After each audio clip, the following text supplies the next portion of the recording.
गोजोननाय मोनदों first time video बानायनाय नालाय आंनि बैसागुनि होमबाबो आं माने बिराद मोजां मोनदों आरो इन्टारेस्ट मोनदों गोबां बुजायनो माने बांसिन फेशन माने बांसिन बेस्ट होनो नाजादों आरो आंना बेनिफ्राय रिल्सनिफ्राय आरोना भिडिअनिफ्राय माने बिराद मोजां मोनो आरो गोसोफोरखौ आंनि मुङा थरायना निजोरा हाज'वारि ओमफ्राय आंनि निकनेमाव फान्थावस्रि आरो नाफाथि हाज'वारियाव मिथियो आरो बांसिनानो ओमफ्राय आंनि निकनेमा बेनो निजोरा हाज'वारि ओमफ्रायो आङो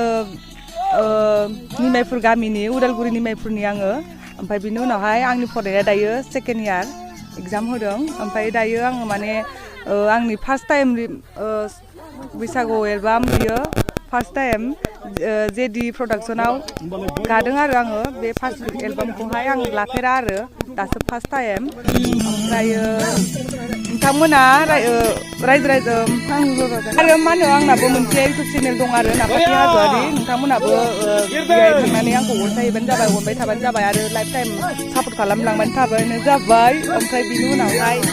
आङो जाखिनि भिडिअ दायो बैसागु एलबाम बानायदों बेखौहाय रायजो राजाफोरखौ आङो रिकुवेस्ट खालामदों अननानै बयबो अनसायनानै नायबानो जाबाय बिदिनो सापर्ट खालामनायबानो जाबाय आरो जोंनि भिडिअखौहाय आरो जोंनि भिडिअखौहाय एप्रिलनि 4 थारिखआव नुनो मोनगोन आरो बे बैसागु भिडिअखौहाय ओमफ्रायो टाइटेला जाबाय मडार्न जुगनि बर' सिख्ला ओमफ्राय एक्ट्रेसाबो आंनो आरो जोबोद गोजोनदों आङो एक्ट्रेसखौलाय आं मा होनो